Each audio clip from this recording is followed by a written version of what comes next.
Assalamualaikum warahmatullahi wabarakatuh. Apa kabar sahabat semua? Kembali lagi dengan saya Alfian Penadi dalam channel Alfian Partners. Kali ini kita akan coba sedikit berdiskusi tentang salah satu metode pembelajaran yang dilaksanakan di Fakultas Keperawatan, yaitu dikenal dengan metode tutorial.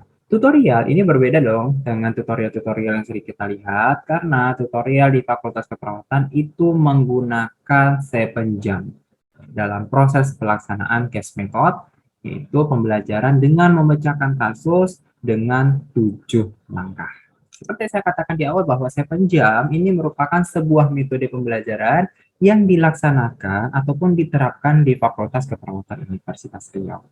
Untuk lebih lanjutnya, kali ini kita akan diskusi lebih dalam terkait dengan 7 jam. Jadi, kita akan diskusi secara aplikatif, bagaimana cara melaksanakannya, ya ketika step 1 apa yang dilakukan, step 2 apa yang dilakukan, dan agar lebih baik diskusi kita kali ini, saya telah menyajikan sebuah kasus. Ya, baik teman-teman, sebelum kita lanjut diskusi kita kali ini, tidak ada salahnya dong kalau kita sama-sama untuk mengklik tanda subscribe pada channel ini dan mengaktifkan tanda lonceng. Harapannya ketika kami update, maka teman-teman juga mendapatkan updatean tersebut.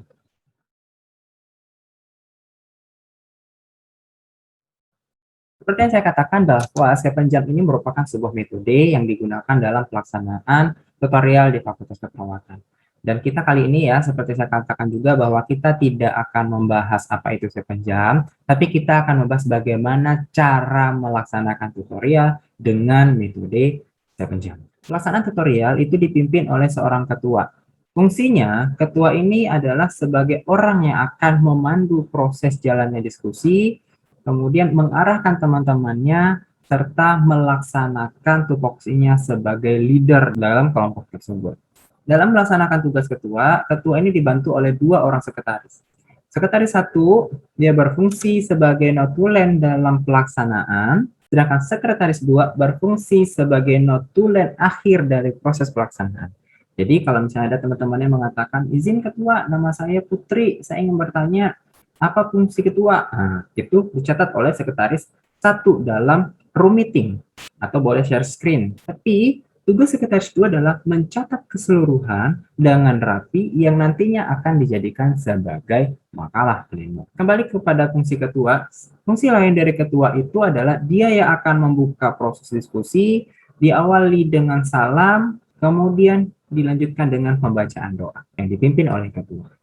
Ketika pembacaan doa sudah selesai, maka ketua mempersilahkan satu anggota kelompoknya atau menunjuk satu anggota kelompoknya untuk membacakan skenario. Skenario dari mana? Skenario yang diberikan oleh seorang tutor ataupun asisten tutor. Proses tutorial ini keseluruhannya ya akan diawasi, dibimbing, dan diarahkan oleh seorang tutor atau asisten tutor. Jadi nanti ketua kelompok ketika sudah selesai tutorialnya, serahkan kendali ketua ke asisten tutor untuk diberikan sedikit arahan oleh asisten tutor. Kita lanjut ya. Seperti saya katakan di awal bahwa tutorial ini menggunakan 7 jam.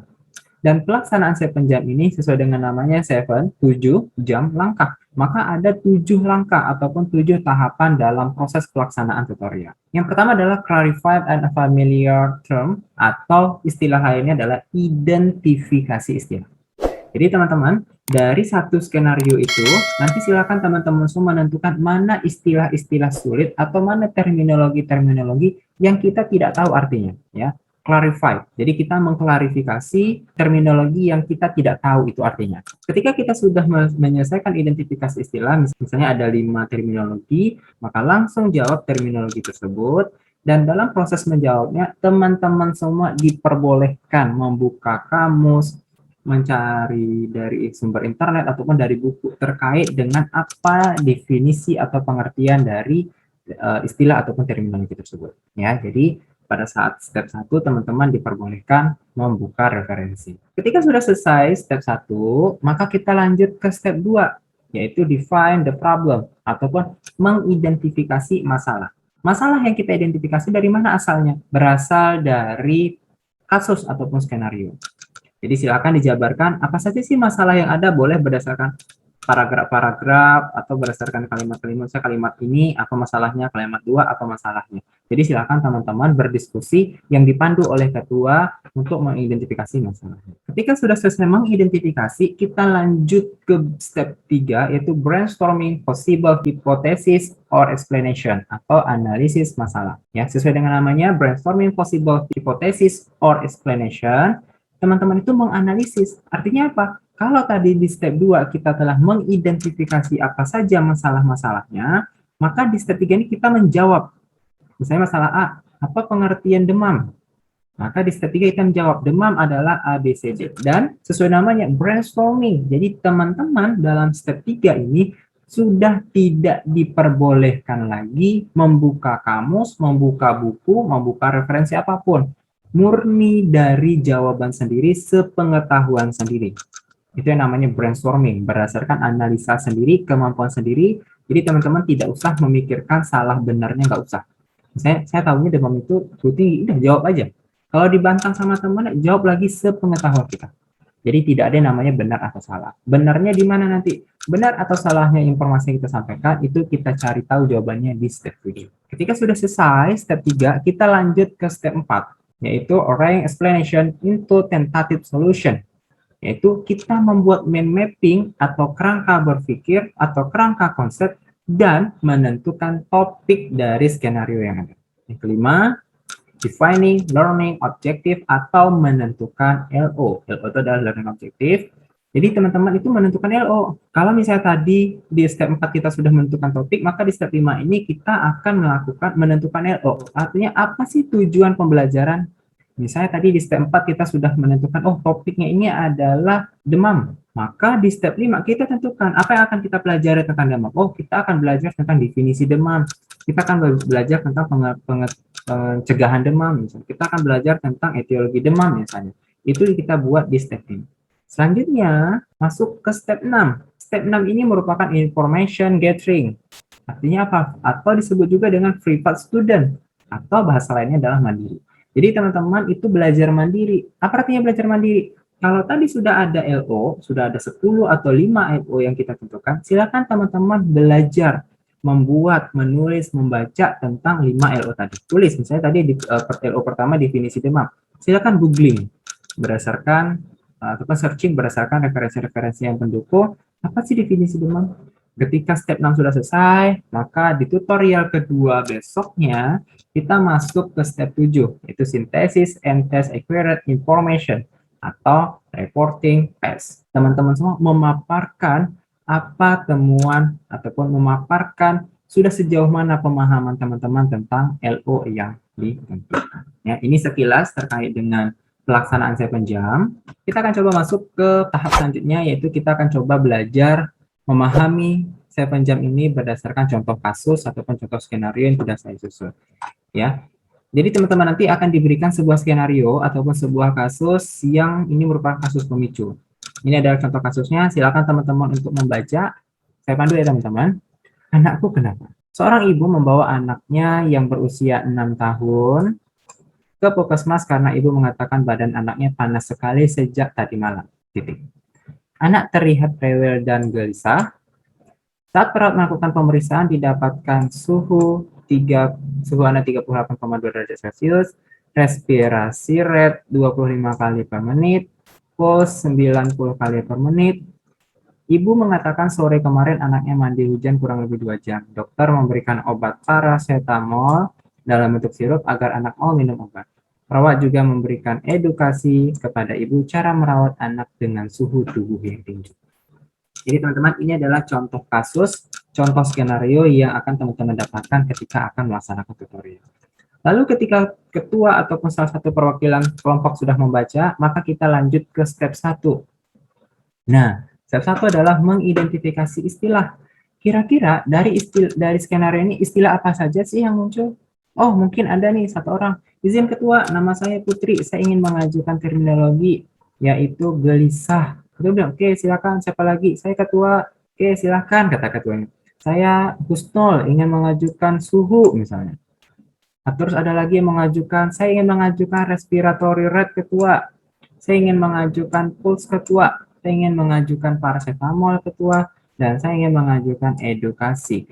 Jadi ketua menampung. Jadi silakan masing-masing anggota baca, oh ini saya nggak ngerti, ini saya nggak ngerti, atau saya nggak tahu ini maknanya apa. Silakan ajukan. Izin ketua, saya Putri ingin mengajukan terminologi. Ya silakan, kata ketuanya. Oke, terima kasih ketua. Saya ingin mengajukan terminologi gelisah ketua. Terima kasih. Nah, ketua menampung, sekretaris 1 mencatat, sekretaris 2 juga mencatat. Ketika semua teman-teman sudah menyatakan terminologinya, maka langsung dijawab. Ya, tadi sudah terkumpul 6 terminologi atau istilah. Ada gelisah, suhu, respiratory rate, pulse, paracetamol, dan edukasi. Seperti saya sampaikan di awal, bahwa pada saat step 1, teman-teman diperbolehkan membuka kamus atau sumber lain. Contohnya nih, ada yang menjawab. Silakan, ada yang mau menjawab gelisah, kata ketuanya. Maka ada yang mengajukan tangan. Saya ketua, nama saya Chandra, saya ingin menjawab terminologi gelisah. Iya, silakan. Maka Chandra menjawab, menurut saya ketua, yang saya baca bahwa gelisah itu merupakan kondisi kecemasan yang berlebihan sebagai bentuk respons sakit secara fisik dan psikologis ketua.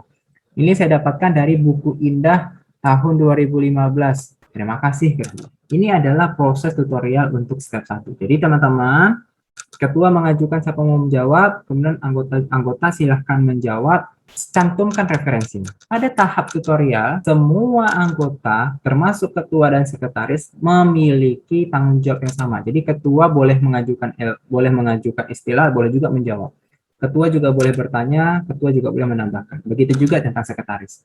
Boleh bertanya, boleh juga menjawab. Nah, begitu seterusnya ya.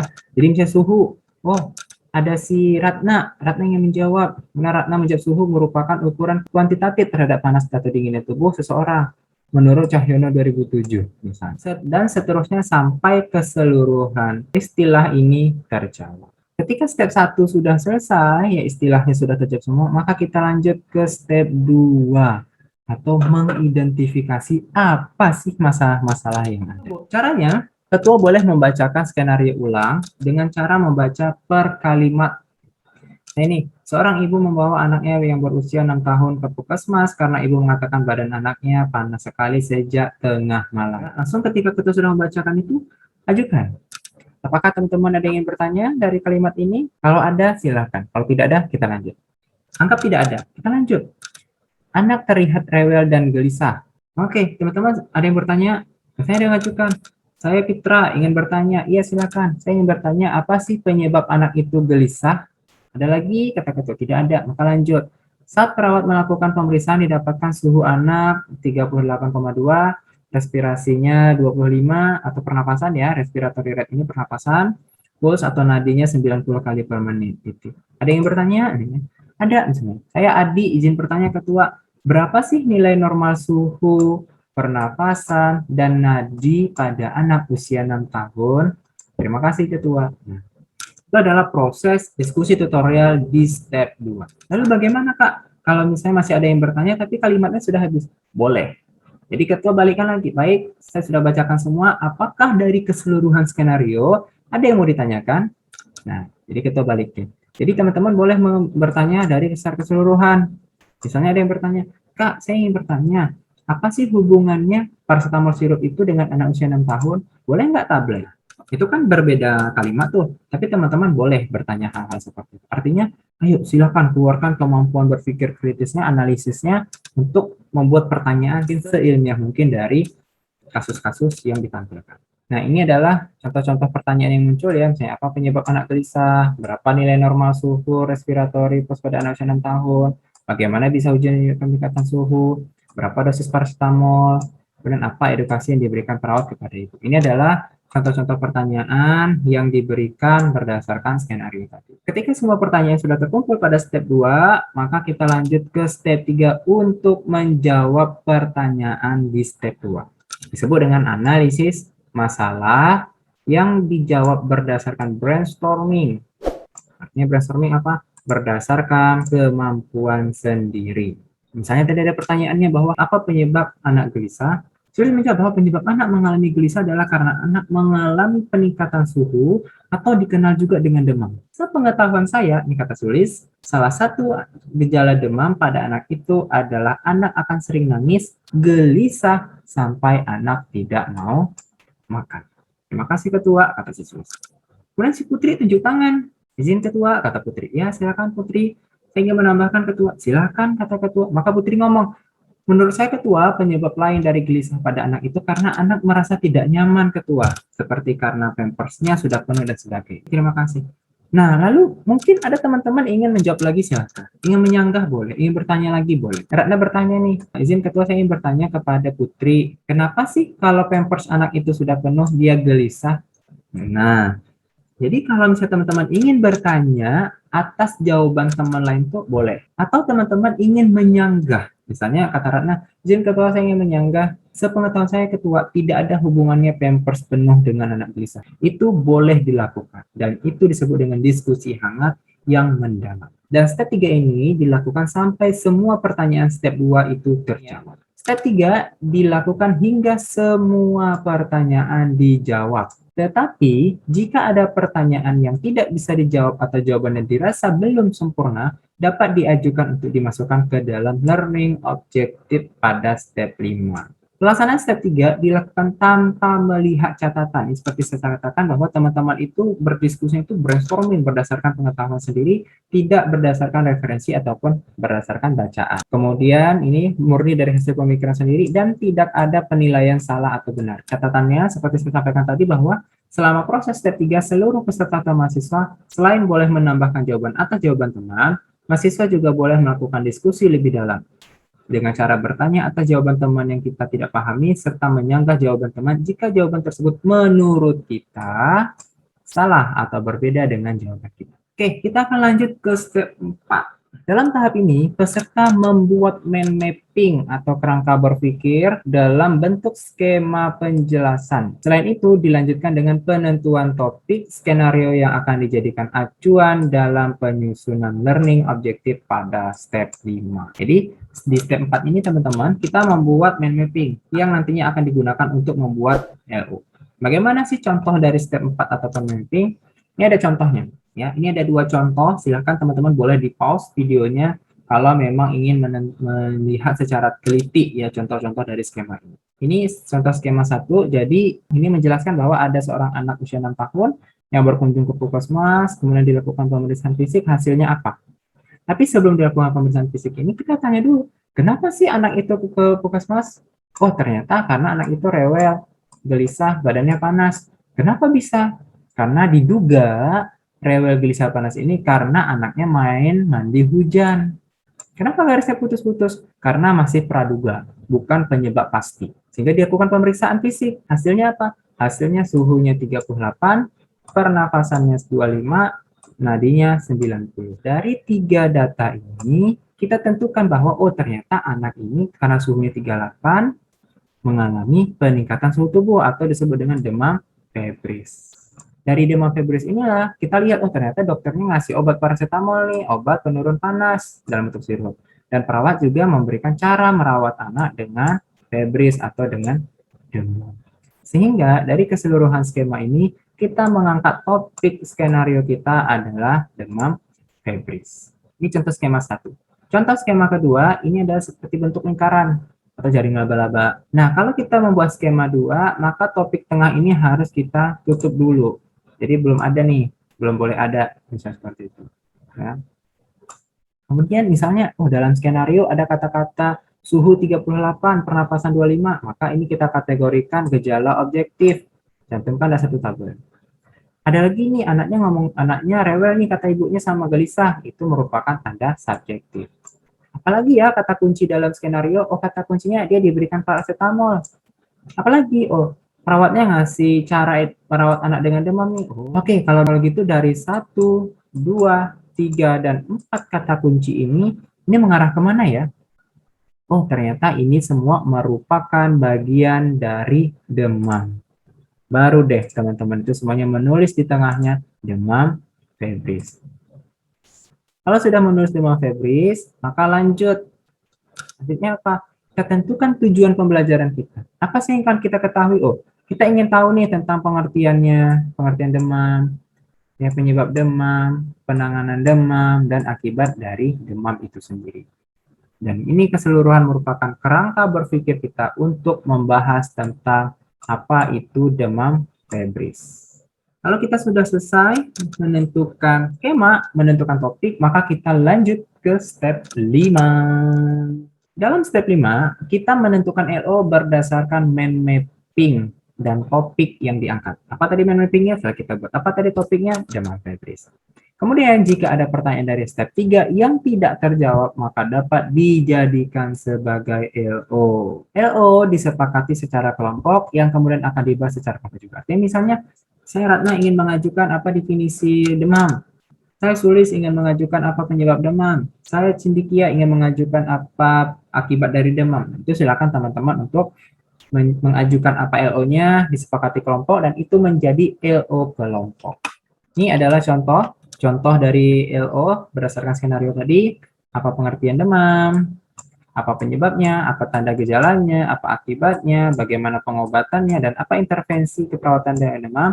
Serta teman-teman boleh menambahkan LO-nya lagi, nomor 7, 8, 9, 10, sampai dengan kesepakatan kelompok seberapa dalam yang ingin dikupas terkait dengan demam itu sendiri. Ketika step 5 sudah selesai, maka kita lanjut nih ke step 6. Pada tahap ini proses tutorial tahap 1 telah selesai. Tutorial itu ada 2 kali ya teman-teman, tutorial 1 dan tutorial 2.